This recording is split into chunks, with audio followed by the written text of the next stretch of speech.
Welcome back to the second part of our podcast, Behind and Beyond the Fence, with Paul.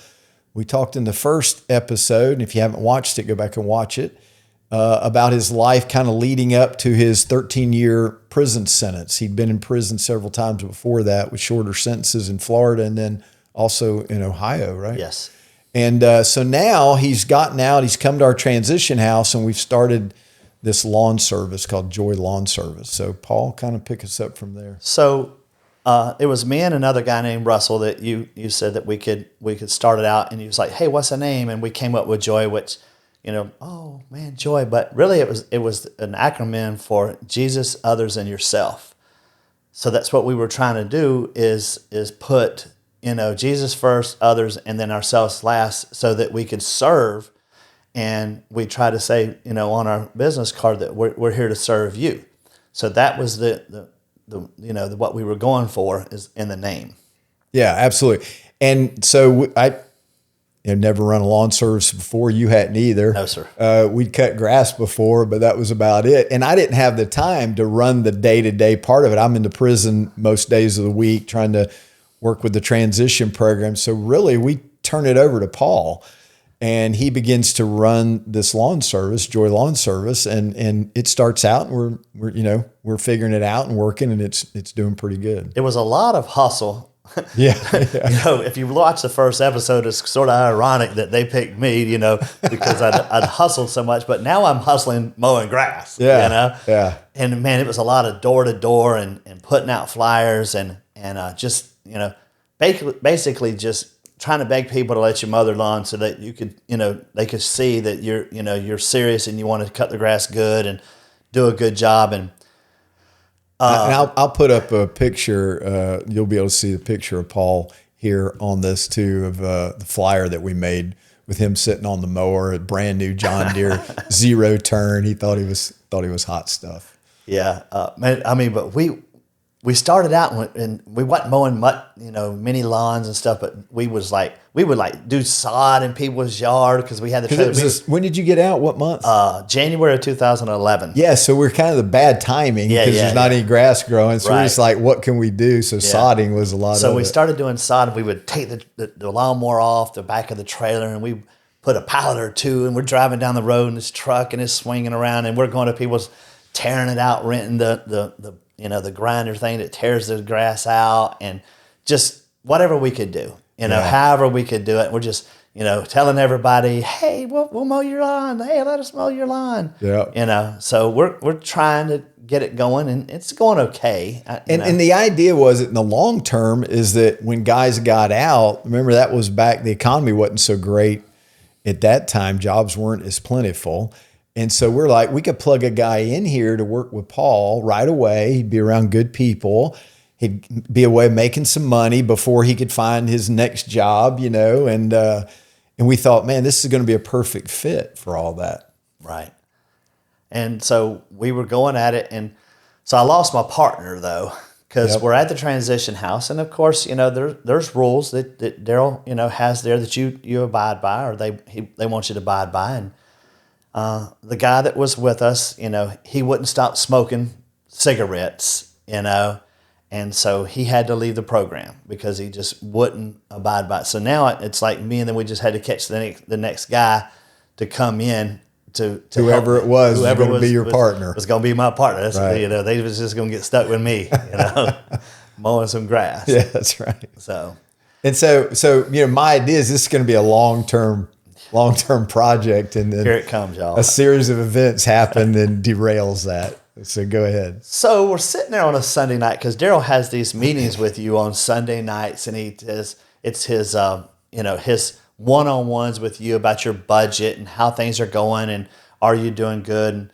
so he tells me, he goes, "Hey, you remember that guy you met, Steve?" And I was like, "Yeah." He goes, "He wants you to come down and preach." And I had done a few little speaking engagements inside prison and then out at the smaller churches. So I said, "Okay, no problem." He goes, "Well, I want you and Ollie to go down and be each other's accountability partner because Ollie's from that area down there and he's going to take the kids. And, I want you guys to be okay." And Truby's daughter is looking for a husband. you know. And I was like, look, man, I'm not even studying that right now. I said, plus Ollie's way better looking than I am. I got nothing to worry about, and we're going to go down there. Right. Now, Steve is a guy that if you're at Polk or at Hardy or some of those institutions, Steve has been doing volunteer work down there for a while. Yes. I don't think at that time he'd started yet. I don't think so either, because I remember meeting you and all help. Sorry, but I can't remember exactly. But anyway, if you're at those places, look up Steve. He's doing a Bible study or something like that. And Steve's actually doing full-time prison work now that he's retired. So that's the connection that I knew with Steve. And we had a mutual friend that was at the congregation that my mom was attending, Debbie. And so that's kind of the connection. So we were going to go down to the congregation they were at and talk about the prison work, which we do sometimes to encourage people to support the work, tell them a little bit about what we do, and give them a chance to meet the guys, the churches to meet the guys that they've helped support. Because it's not my money that gets them a job or helps them have food and clothes when they get out or the place to stay. It's individuals donating and contributing to the work that we do. Right. So like Steve, I remember how I met him as he came up, because his way that I remember got involved in it is he had a member at the church, son, that's in prison, and right. He wanted to start going and seeing him, and that's how I believe he started. And so he came to the transition house and stayed the night, and we were all going to Newberry for a couple of the guys to speak, and he was riding in his van by himself. So I said, "Hey, I'll ride with him." Well, then I guess he went home telling his wife and his daughter-in-law that, hey, I done found, which he calls us perps, I found you a perp, you know what I mean? And so now looking back, I see it was Paul's manipulation. See, he was riding with Steve so he could get the scoop on the daughter. Hold on. Now I'm seeing how things really there was never a daughter mentioned at that point of their life. And even though, so when we go down there, we go to the house, to Steve's house, and now the daughter is really a 30-something-year-old woman. And my mind was not thinking that that's what it was going to be. With two children. Right? 7 and 9. So I was like, oh man, Ollie. So I just stepped out of the way, and let them talk, Well, the next thing I know, it was me and her talking. So we were staying in a travel trailer, me and Ollie and the boys, and Ollie was like, right away that night, he goes, dude, there's something there with her, with you. He goes, dude, I'm telling you, there's a connection. And I was like, oh man, no. And it probably really, it's crazy how God's work. So what was crazy is we left, came back to you. Well, then the very next week, you took all of us down to Valrico to speak. And you had your presentation and stuff. And well, of course, that's where you're actually a member at right now. Yeah. From that time to now, I still go to Valrico to this day, which that was 2011 that you went there and spoke, June 26th to be actually. And you put my picture up there and you was like, hey, this guy. And I was sitting beside Angie and everybody was looking like, hey, who is this guy with all these prisoners that's sitting beside Angie? Because Angie was a single mother with two daughters. And let me add, she was a faithful Christian. Yes. Even though her husband had left her. Right. And so it's not like she was just some girl. No, yeah. She was a faithful Christian. And a very strong member there at that church, at Valrico. She had a lot of good connections with the body of Christ there and with family and stuff too. So I got up there and talked and I cried. I'm surprised I haven't really, because I get emotional and I cry. It's hard for me not to, especially, talk about certain things. And I got up there talking about how I was a criminal and how you had given me the opportunity to run this lawn service for you, and you had given me a credit card and trusted me enough. And that's what I was in prison for, was credit card fraud. So it was just the trust that you and your wife put into me to do that was huge, So I don't know if you want me to go into the next part of it, what happened. So, yeah, no, go ahead. So I fell in love with Angie. Now, at that time, I didn't have a rule at the transition house, so I learned a lot, from this about guys being involved with women, because again, I was naive early on. I'm like, there's no woman's going to want to get involved with a guy just getting out of prison. I'm not going to have to worry about that. Well, yeah, it didn't take me long to figure that out. And then Steve and Connie are kind of working behind the scenes, setting up Angie and Paul at the same time. So here I am trying to put the brakes on, and they're like, you know, and it's happening really fast, faster than I would have liked. Really fast. And probably, not probably, I'm sure I said, this is going way too fast. We need to slow it down. So the thing about it is what I didn't know. So it started out as... So she's down in Plant City and you're still in Middleburg. Middleburg. And I come to Middleburg, but we're texting now and we're calling on the phone. You know, that's all it is just calling on the phone. Well, then, you know, apparently what I didn't know that I found out later was that Steve had called me on the phone one time and was talking to me. Well, this is way before I even met Angie.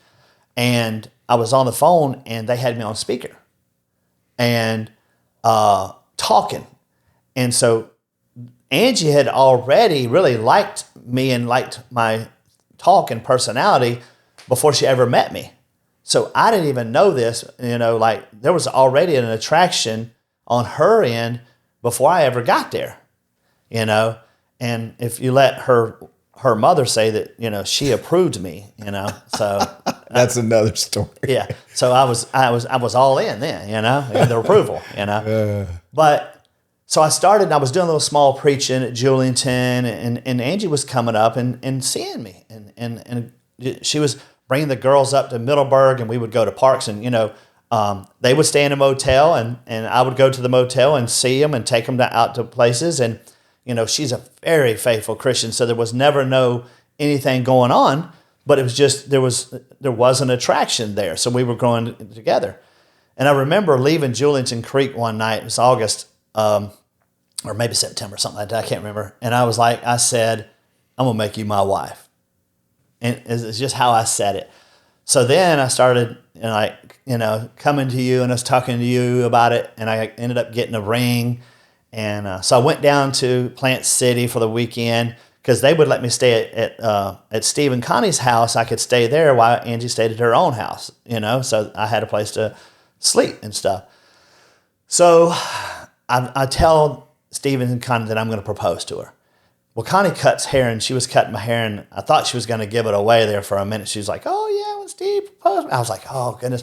But anyway, so took Angie down to Madeira Beach, which is a nice little beach, and I was trying to get the sunset to come down, and I proposed to her. And, so then we set a date and stuff, and I came to you, and I was very nervous because of the lawn service, because the original plan was for us to move there to Middleburg. And I don't know, God has a way of working out things how he wants them to work out. And Amen. I was sort of nervous about, moving her up there, and us not really having a home, and she had a home and whatnot. So I came to you, and I was like, I was so nervous, and just like I was just letting you down for the world down. And we went to a movie. I remember exactly the movie, and we're out in the parking lot, and I say to you, I said, man, I really need to talk to you. And I look at you, and I said, hey, I made a decision that when I marry Angie that I'm going to move down there. And in your classic form, you go, best decision you ever made in your life. And it's like, what? I've been sitting there stressing for days, trying to figure out how to tell you and everything about this. And you just say, yeah, it's the best decision you ever made in your life. You know? So that's what I did is I moved down there. It's because Angie has a support system down there. And she's got 2 kids. And so it was just, I think, the wise thing to do is instead of transporting and relocating her up here where she doesn't know anybody. Right. I mean, you were involved in the church at Middleburg, but she had a strong, obviously, because she'd gone through all this with her ex-husband and the church had been there for her. And so it just made sense. Now, it wasn't good for the lawn service, but as far as Paul and Angie went, it was the right thing to do. Yeah. So, we got married, and I moved down there, and I started getting a job, painting's what I started doing first. I was painting houses. And then came up, and my mother-in-law was cutting, she's a beautician, and she cuts hair, and she told one of her customers, hey, y'all need to think about Paul for a job. So he mentioned it to one of the general managers of a door and trim company and said, hey, you should probably look at this guy. I know you need some help. So I went in there and interviewed there at Polaris Door and Trim is what it's called, and I still work there today. So that was, like you said, the providence of God, because that's been a great career for you, and they've treated you like a king, and you've done great things for them. Yeah. But I want to make sure everybody understands is he goes down there and he's marrying a woman, has 2 young children, and that's a very difficult situation to put yourself in. The reason things, first of all, were able to move that fast and go that way is because y'all both were faithfully serving God. You'd been faithful to the T since you've been out from prison. Y'all both realized you were going to serve God in this new relationship.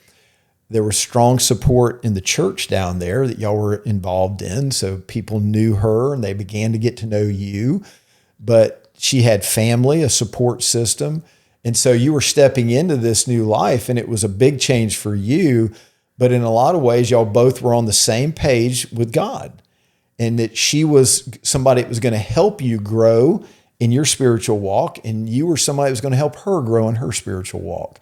It wasn't like, let me go rescue this girl who's a mess and her life's out of control, which so many guys get involved with. That's a totally different situation here. Is there was good stability. She was not a 21-year-old girl. She'd been hurt in life and yet stayed faithful to God and maintained her walk with Christ. And so although any new marriage is hard, you had the right foundation to start that on. Yes.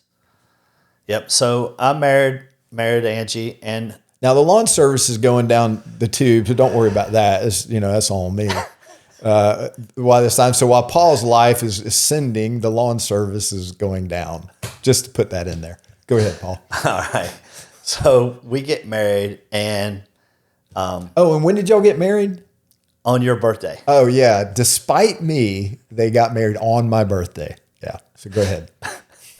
Yeah. I didn't want to forget. Yeah. I know you're so bad with dates. I didn't know if you remembered that. So we get married, and I guess I need to get to the next part, right? Yeah. So we're married about 1.5 years.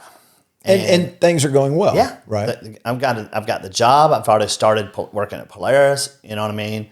I'm doing okay. Now, let me say this about when I took this job at Polaris, I took a $2 an hour decrease to start there. You know what I mean? And I remember Angie's like, well, what's the ceiling? What's the ceiling, of this job? And I'm like, I don't know. I don't know. One of the biggest things, and I think I still live by it today, is, because in construction, you never know when it can end. Right. We do doors and trim, and tomorrow somebody could say, hey, we want to go with X to do our doors and not you no more, and we're out, But I've always tried to live by, God's going to provide. He's going to take us, and he's taking us where we're at today, So, I got the job there at Polaris and got married with her, and we're living okay. I had Denny gave me the car. That's how I got started off with the car. She had a little Daewoo car that always was messing up, and we ended up selling that or getting rid of that and getting her a van. And so I'm working. We're doing pretty good. Well, then she starts having these bad headaches. It comes around, and this is in 2013. She starts having these headaches really bad, and we start taking her, trying to find out what's going on at the doctors. Well, finally, and she'd been healthy. All the way up, all the way up. Never, that. No problems. But so we get to the doctor, and we finally get an MRI, and we're sitting there, and they say, hey, we need to talk to you. And we're in the emergency room, and they come and they say, you have a brain tumor, which is devastating, devastating to be, with any husband and wife. But how old is Angie? She was 38. 38. 38, 39, right around that time right there that when she was diagnosed with the tumor. You know what I mean? So we go immediately to another hospital. They rush her in an ambulance to the hospital. I've got to call the family. The brother's living over in Melbourne. He's immediately coming over because she has one brother and her mom, and then Steve, the stepfather. And then there's all kinds of other families, uncles, aunts, and cousins and all that. But so we get over to the hospital, to the other one there in Tampa, and stay there about 2 or 3 days. And they say, hey, it's too intense for us. We got to send you to Tampa General. So now we get to Tampa General, And we get there and the guy goes, I'm going in to get it. He's like this cowboy, you know what I mean? And we had the surgery the next morning, you know what I mean? They brought the kids in and we prayed and we talked about it. And the girls are how old? They're so they, 10. let's see, they were 7 and 9 when, so they were like 9, not quite 9 and, 8 and 10, 9 and 11, somewhere around there when Angie, you know what I mean? It was a year and a half, really, is all it was after we got married. So they were around 8 to 10, 11 years old at the most for Cammie, you know? So, you know, they had the surgery. He comes out the next morning, the day he does it, and there's, man, I'll tell you what, that's one thing about the church. There was probably 40 people there at the hospital. That, I mean, literally there were so many people that we had to bring them down into the cafeteria because that's how much love that she had from Valrico, the congregation. Right. That, you know, the immediate family was up in a smaller waiting area, but and I tell you what, my brother-in-law, it was a little overwhelming for him, and I was like, dude, I got it. I'll just keep them away from us, you know. And I went down there and I was trying to go back and forth to like give them updates because it's hours of a surgery. So when they brought her out of it, the doctor looks at the whole family and goes, I got it all. I got it. It's gone. So then that's exactly what everybody in the family thought, you know. And I can remember you calling me and like, hey, it was a complete success. They got it all. Yeah. They'll do some follow-up treatment, but hey, man, praise God, this is going to work out perfect. So this is July of 2013 that this happens. So we go in, and now we have to start doing chemo. Even though he says he got it all, there's all kinds of chemo and radiation treatments that we're going to at the Moffitt Cancer Center there in Tampa, and it's just, you know, weekly, monthly trips. And, you know, January of 2014, we do an MRI and it's back. Which is how long from the surgery? The surgery so it was July, August, September, October, about 5 or 6 months. Right so, at 5 or 6 months. So very quickly. Very quickly. And so it comes back. So we go back to the surgeon and he's like, oh, I'm going back in. Well, Angie she didn't like him because he was very arrogant. Angie wasn't a person that liked arrogance very much, you know. So we started looking around and trying to, you know, we ended up going to here in Gainesville, the University of Florida, and it was a woman doctor, and she said, look, I'm going to go in, but I'm going to keep you awake while I do it because it's close to your speech so that I can have you talk and go back in and go back in at it again. So we're here in Gainesville, and I remember we did the surgery and stuff, and so they're taking her to the recovery room, and we're all waiting, you know, brother and mother, and all of us are waiting. The kids are with my sister-in-law and just with her, so she's taking care of the kids. And I remember I snuck in to the room, and I was in there, and when she woke up, because they were like, oh, it's okay. Well, the doctor, I'd never seen the doctor from the surgery again. It's so crazy. I never seen that doctor again. I seen another her assistant or whatever, and she had a piece of paper, and she writes on it. She goes, what did you do to me? And I tell you, man, that was a rough day. Imagine. That was rough. Here you have your wife who is looking at you with the look in her eyes and looking at that doctor because she couldn't talk. The whole thing they told her was they was going to not go farther into where she lost her speech. And here she loses her speech. You know what I mean? And so we had to take her home with her. One thing about Angie, she never lost one word, and it was no. She knew how to tell me and them girls no. So basically, we had to try to learn how to communicate with Angie with not really having knowledge of sign language, but just knowledge of saying things in like a 50 question thing or asking her what she needed or what. And I mean, it was stressful. It really was stressful. And my job is one of those kind of stressful jobs. It's still stressful today, but it's a job, you know? And I remember you coming down, and because I was really struggling with things. And it's not like I was losing my faith, or it's just that when you're a man, you know, you want to do things, and that's our natural instinct is to provide and take care of our wife and our kids, you know?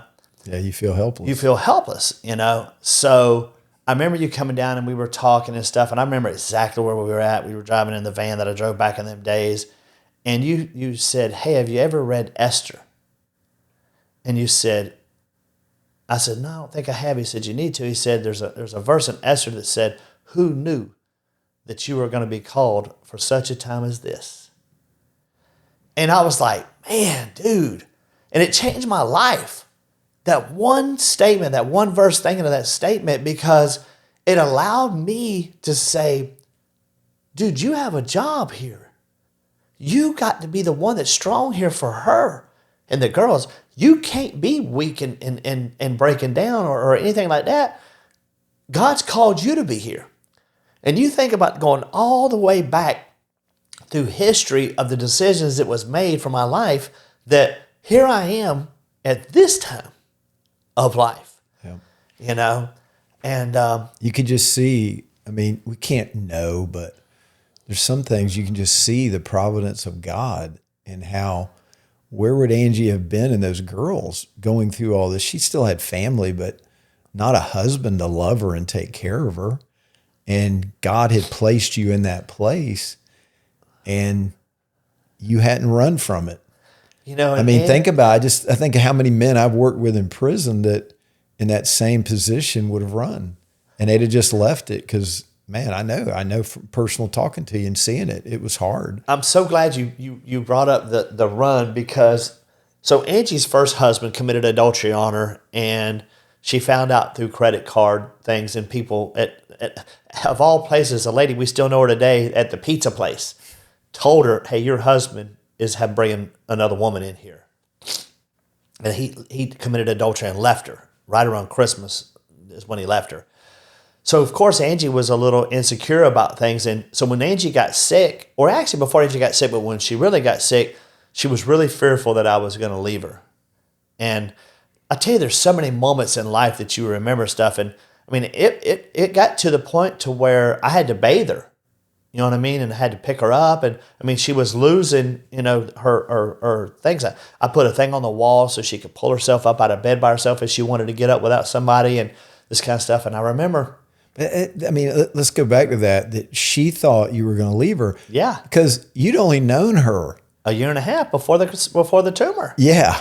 I mean, so, and you can just imagine all the thoughts that come to her head. This isn't what he married me for. He's probably just going to leave. Me and the girls are going to have nothing, all that. And I remember, and I picked her up. She would always have a shirt on, and I picked her up, and I remember holding her up because we'd have a chair in the tub, and I'd had to pick her up, and I remember picking her up and holding her, and I looked at her right in her eyes, and I said, "I told you I was that dude." You know what I mean? Because I was like, "I told you," because I had told her I'm not leaving you, and it was so crazy. She just she had this look, the smile. That she had, that you just knew that she understood exactly what you were talking about. Yep. So she got her voice back. She did get her voice back, which was great. Speech therapy was able to so she could talk again. That went on for a few months. Well, she went to her first husband and asked him, he owed like massive amounts of child support. So she went to him and asked him, said, hey, would you consider giving up your parental rights and letting Paul adopt the girls? Right, because think at this time she's had 2 surgeries, right, and it's clear that the brain tumor is not going to go away. Right. It's just how long, right? Yeah, because it was a grade 4 or something. Well, it was a grade 3, but grade 4 there is no recovery. And really, grade 3, there's not a whole lot of difference between, because she had an astrocytoma. There's really not a lot of difference. But, in medical terms, there are. But in real life, it's a matter of, is it 18 months? Is it 36 months? That kind of thing. So now she knows that her time is not going to be long, probably. Yeah. And so as a mother, she's thinking about her 2 children, her 2 daughters, and what's going to happen to them and everything. So go ahead. So she goes to him, and they have a little meeting and stuff and a talk. And she says, hey, I'll write off all the money that you owe if you let, Paul adopt the girls. So we went to court. We're in court, and I remember the judge was like, you're willing to give up your parental rights? Get out of here. You know what I mean? And he was very stern about it. Well, it was April 8th because the girls, I tell you what, Cammie always, she's the oldest. She always makes sure that no matter how busy dad is or what it is, that she sends him a text, hey, happy, anniversary. You know what I mean? She's got it down, and then you start getting Instagram posts that she posts on there about, that day to her, what it means to her from me and stuff. And yeah, so you understand when he says dad, that's what they're calling Paul. Yeah. Yeah. Yeah. So I adopt them and, we're trying to live and everything. And then she does all right for some months and we're doing good. And then, it seems like she's improving and maybe that it's going to be a few years. Yeah. And then all of a sudden she loses, like, you can watch her step. There was something about her step that's one of the first things that you noticed, that her legs started to drag, and we're steady going back and forth to the doctors. So I remember we're in 2015 now, because from the time that she got diagnosed with the tumor to the time that she went home to be with the Lord was about 21, 22 months, something like that. But I remember us going back and forth. Well, we went to Moffitt and they were like, oh, hey, you got blood clots. We got to do this surgery. And man, that's another one of those hard things where you got to go in there and they say, hey, you got to sign this paperwork because if she don't come out of it, it's not our fault. And you're like, what? What do you mean it's a blood clot? I mean, they're literally making you sign this paperwork to say that if she dies on the table, they're not at fault. And it's just, those are very hard things to do. So I remember, because when you have a brain tumor, there's a real big thing about seizures. Well, Angie hadn't had none. She didn't like the steroid because it made you gain weight. She wouldn't take it. She hated it, but she wasn't on it. So I can remember when she had that, me and the girls went and seen her and hugged her and stuff, and they went to. So when she came back, the girls were home, and it was just me and her brother James at the hospital. And we're sitting there, and I remember her having the seizure. And it was just devastating, and I'm hollering for the people to come. I'm hitting the button. I'm running to the door, tell them to come, and they're coming in. And, this, I think, is one of the closest that I became to her brother, because I didn't think much of it. I'm just who I am. I stayed with her, and I just was holding her hand and talking to her. But even though, she was seasoned, I was just talking to her because I thought, what do you mean, And after it was over and stuff, he looked at me and he said, man, I'll never, ever doubt that you love my sister. I go, what you mean? And he goes, because you never left her. He said, that was a very traumatic situation as a brother to sit here and watch his sister go through that. Right. He said, but you didn't waver. Even when the doctors came in, you stayed with her. And to me, I thought that's what you're supposed to do, And it was a very great moment that I knew that he knew that I cared, that I was in it with her. And because I think the reality is, people that had only known you a few months at the church, you can understand why people are like, I wonder what Paul's going to do. Yeah. I wonder if he's going to stay. What do we really know about Paul? He's only been out of prison a couple of years. Look at his past. Look at his history. And so you could understand why people would rightfully not sure. Can we trust him?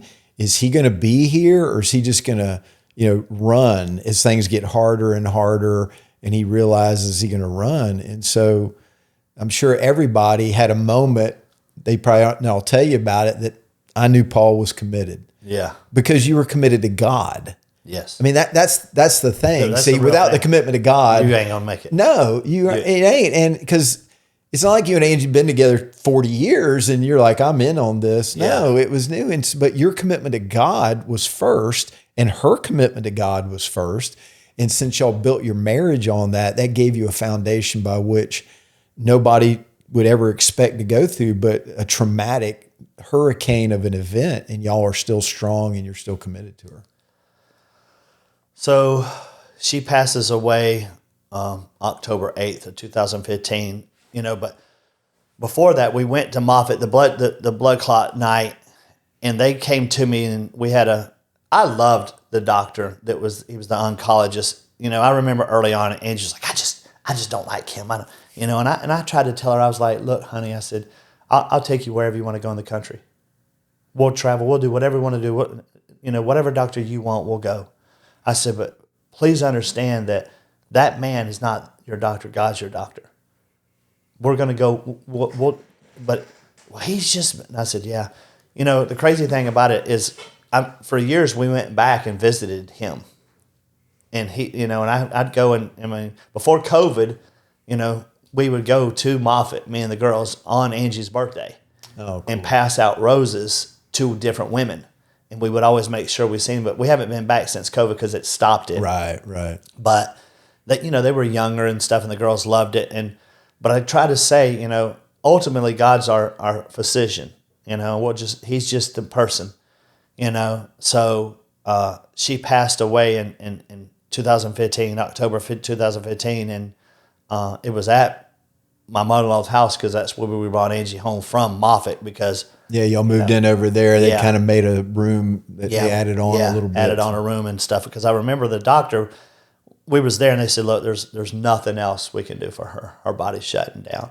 And I can remember calling you and talking to you because, ultimately me being the husband, I had to make all of these decisions, about, okay, we're stopping all treatments and we're, and the family, they're not wanting to give up, and I'm not wanting to give up either, but the man's telling me, this is it, and I called you and I was talking to you about it, and you made another comment and you said, Paul, their lives are different because of you, and I was like, she said, what you've brought to Angie and the love that you brought to Angie, you've given, there's some peace and stuff there. So I was like, so it made me, think, okay, because there's sometimes in life as a man, we're tough and we want to be this, but you need somebody, you need a brother that you can, go to and say, hey, I'm dealing with this, and have somebody like yourself that can say,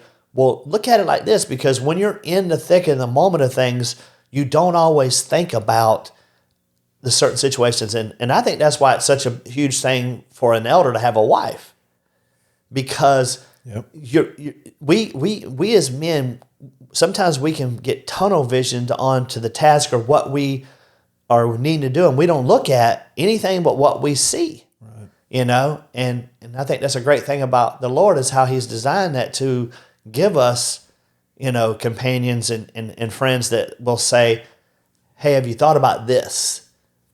From an outside perspective. And, I think we can all be that to others as well. Yeah. And so, because you had to make those decisions and it fell on you, but like we all need just some reassurance and reminder of what the big picture is. Right. And so Angie's been gone for how long now? So 10 years, over 10 years now, 2015. Golly. I mean, it was 2015 to 25. It's over 10 years now. Wow. And we didn't bring this up earlier because we're going to have to close here in just a few minutes. But you were doing probation during a lot of this. So, matter of fact, the probation had 5 years, and the lady who I had at the time, I had a few of them, but I think that towards the end was a lady, very nice lady, you know what I mean? And I love how people will say, well, I ain't doing no probation. They ain't going to do this. They ain't going to do this. Yeah. I did 5 years. And it wasn't because of what I did. It's because what God said, trust me. Yep. And I remember the day that I went there, the lady knew all about Angie. She cried. The probation lady cried because she was so excited that I had successfully completed the 5 years, but Angie wasn't there to see it. Yep. And she literally cried and was so happy that she was signing off on my probation because I had made it, and a lot of guys don't make it. No, I can remember you calling me that day. Yeah. I said, guess what I just did? Of course, I didn't. I didn't know. It was like, I just finished probation. Yeah. I mean, and you talked about the kindness of, and, it doesn't mean there aren't bad probation officers or whatever, but they're people too. And really most of them want to see you be successful. And that was great that you kind of finished your probation with her. And the thing about it is don't commit new crimes. Yeah. Pay your probation. Pass the drug test. Show up to your meeting when it's time. I mean, they literally, out of 5 years, they literally came to my house 2 times in 5 years. Twice. And that was like in the first year. Yep. year and a half. It never came again. It was, I mean, they just didn't. They didn't bother me. They just come check in, pay your money. And I just, I wasn't, because they knew I was doing was right. Most of the time, when I violated the first probation years back in the 80s, I remember the probation officer telling me, because he had came by my house and there was wine bottles and stuff inside the house because I lived with some people and we had stuff there. And he said, it ain't on me. He said, you'll bust yourself. I ain't got to violate you. He said, it's going to come about you. You're going to take care of it yourself. And I thought, man, you don't know nothing. He knew something. He did, didn't he? Yes. Yeah. So after Angie passes away, just real quick, kind of, so the girls were, again, like 10 and 12? Yes, 10 and 12. Yeah, and so Maybe now, 11, 30. Yeah, they've both graduated from high school. Right. One of them's graduated from college. Both of them have graduated from college. One with a Okay. 4-year degree, one with a 2-year degree at the Christian college there in Tampa, Florida Florida College that everybody loves down there. Yeah. Kami graduated with a business degree and now works for the electrical company called TECO in the real estate department. Lives in an apartment with 2 other girls that graduated from Florida College. Yeah. Kinsey. Faithful. Kinsey lives with me. The youngest. She lives with me. She has her own little business. It's a dog sitting business, and we're very proud. And she's right now. That's what she's doing now. This weekend is that, and it's going good. I mean, she's already got things booked up for July already. That she's already, for her thing, and She's got her father's entrepreneurial spirit. yeah, and they're doing great, and I've stayed faithful with Valrico, And real quick, so you've kind of, because I hear guys in prison a lot of times say, I want to get out and talk to kids when I get out and tell them about, and I'm like, well, when you get out of prison, you got nothing to say to a kid except how to go to prison. You're an expert on that. But you didn't start you do a lot with the young people at the church there, not in some official capacity, but you just, you care and you're involved. And I think, but that didn't start the first year you got out or the second year you got out or even for a few years. I tell you what's crazy and how it started is when the girls went to college and I was by myself and I was just hanging out. They asked me, some of the parents asked me to go on a boys trip that every year they go to North Carolina to take the teens from 13 to 18 on this trip. And I was like, I don't have no boys. And they're like, yeah, but everybody, they love you.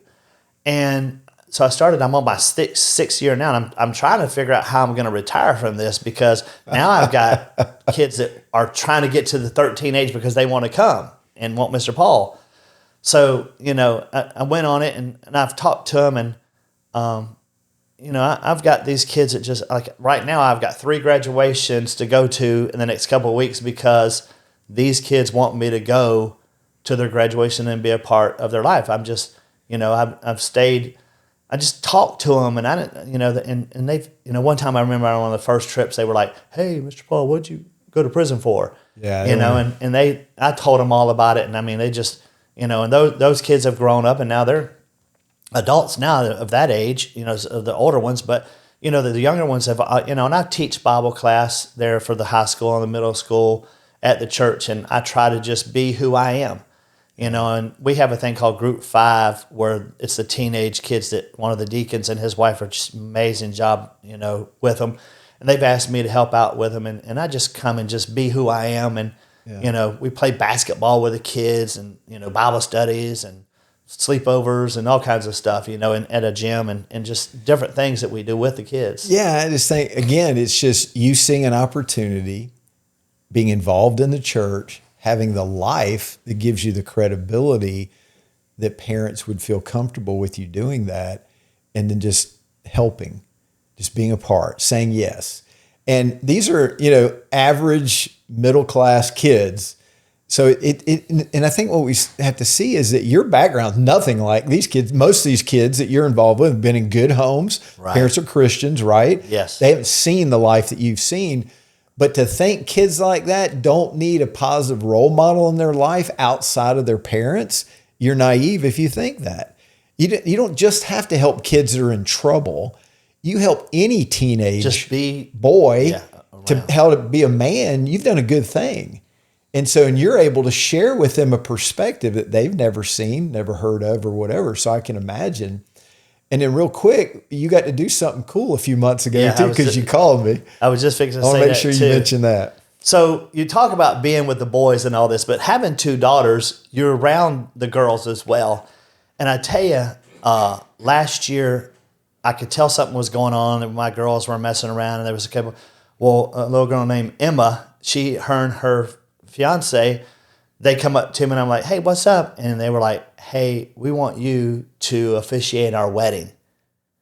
I mean, I was like, and so then my daughter's like, Dad, you're not crying? And I was just like, no, because I would have never, ever thought in a million years that someone would ask me to officiate their wedding. Yeah, And a guy who's been to prison 4 times. Yes. A guy who did over 10 years in prison. A guy who once was told by the people who lived around him, don't trust him. He's a shyster. He's a manipulator.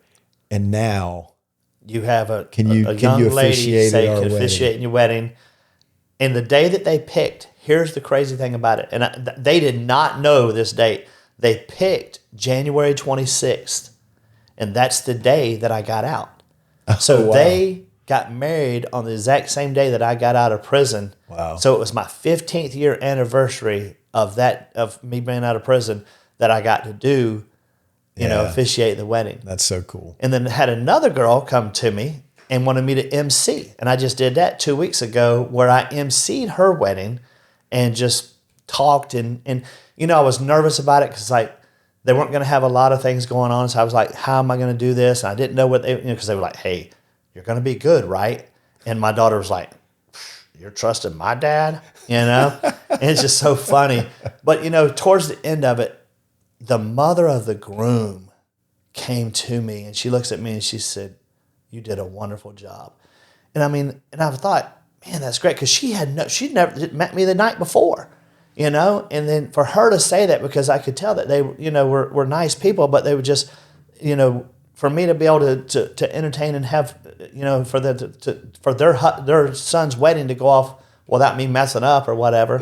Yeah. And I've already got other girls that's so crazy. I've got other girls that have come to me and said they don't even have boyfriends, but yet they're telling me, "Oh, you're going to be the one to do my wedding." They just it's crazy. It's crazy. It really is. It's crazy. It's just and so as we close, my message to you guys is that you don't get from where you're at now to where he's at in one giant step. It took daily living. It took commitment to right principles. And it doesn't always end up the way Paul's journey did. Obviously, who could have ever thought that your life was going to turn out? But it always ends up in the right place. And that's what we're trying to get you to see, is if you do the things today, then 15 years from now, your life will be in a different place. And you can imagine how, if somebody would have known Paul back then, when I first met him at RMC, who could have ever thought that his life could be what it is? A life that was taking from people and sucking life out of other people to a life that's a giver. And that's, of course, what Christ can do in all of our lives. And I think one of the main things that you need to look at is don't let anybody or any way stand in your way of serving God.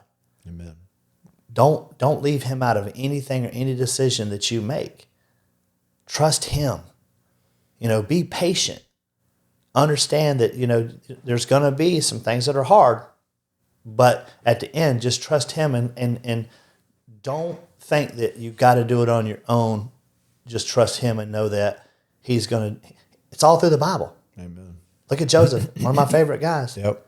It's all through the Bible. No matter what he went through, he always knew that God was with him. It was going to work out some way. It's going to work out. Right. It might not work out how you want it to be, right, but it's going to work out to his glory and to the way that he wants it, and you'll realize that it's a better way than what you thought. Amen. You just got to be patient with it.